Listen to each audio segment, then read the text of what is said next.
Wow, so gorgeous. Ah, hello, sweet soul family.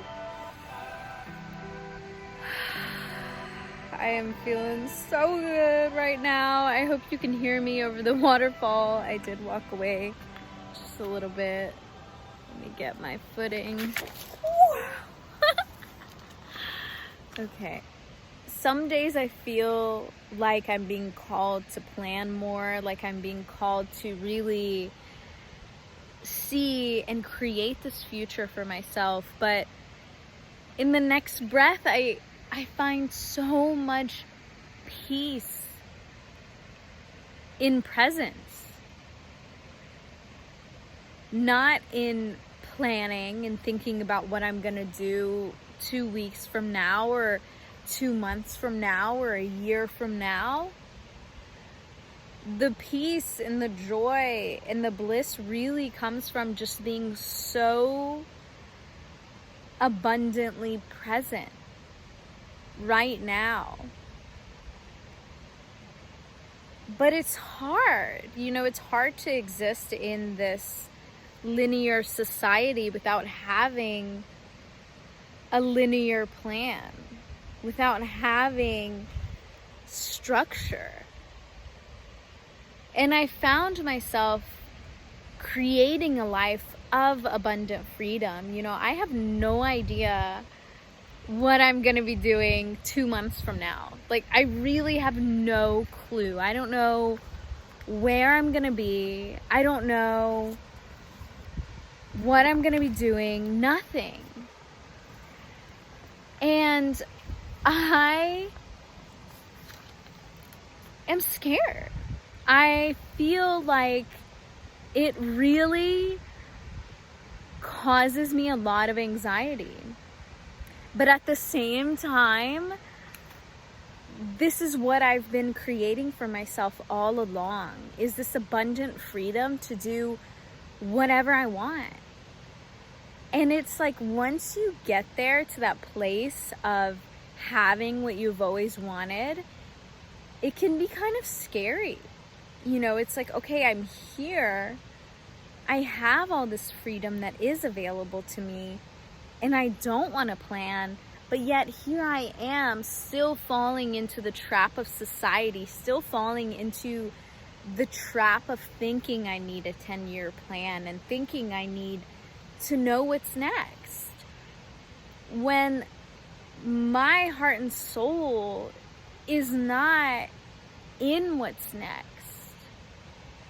It's in right now. It's in the eternal present moment. It's in the radical presence that we can choose to have right now. But it's hard. It's so hard to choose presence again and again. And I guess that's why they call it a practice. It's not something that just happens one day and it's over. It's something that has to be chosen. Oh, this light is so crazy right now. It's something that has to be chosen every single day. And it's something that can feel so scary.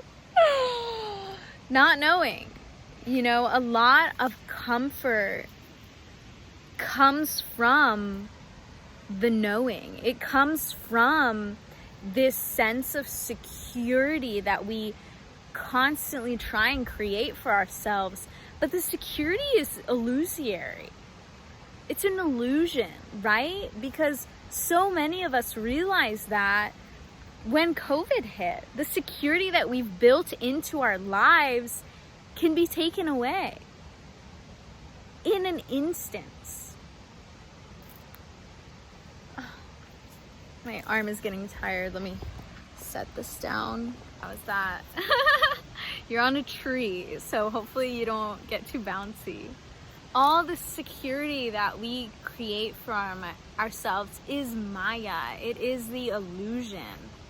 And it's not really there. It's like the 5-year plan. It's so arbitrary and just not real.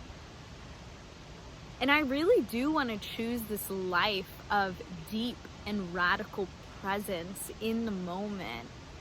And I'm trying to figure out how to balance the moment, but still exist in this linear society that is all around us.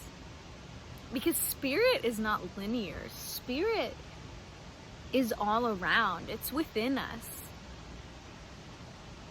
And I really, every day I feel like I want to choose spirit. I don't feel like I want to choose the material. But I know that I've been incarnated into this human experience for a reason. And I am material.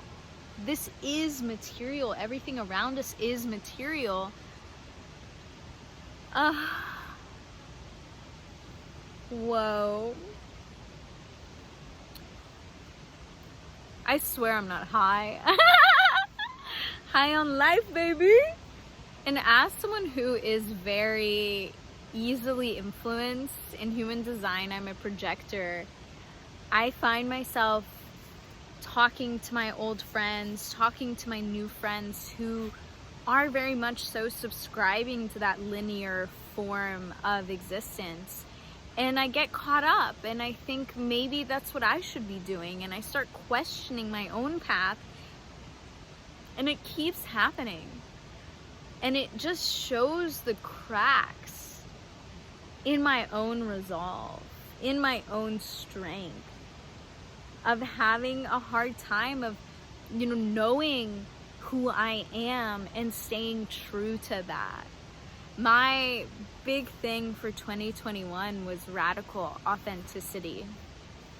I didn't realize it until a couple months ago, but to be authentic, man, to be true to ourselves, true to our intuition, and really understanding and hearing and connecting with that intuition and that spirit, inviting it in every single day, asking God to be present with you all the time, and really creating an environment in which you are open to God, and I feel like that's why so many spiritual people are sober, and that's why so many monastics, they abstain from a lot, and it's because they are trying to create a space in which is conducive to that of God. I don't want to be in a place where I don't feel God. God is everywhere. God is within us. God is outside of us, but it's just having that strong connection to God is really what I'm craving. Is just really being so deeply connected to divinity in each passing moment that there is no question, to how I'm gonna manage to live in this way. It's just a matter of doing it. Well, I hope some of that made sense. Oh man,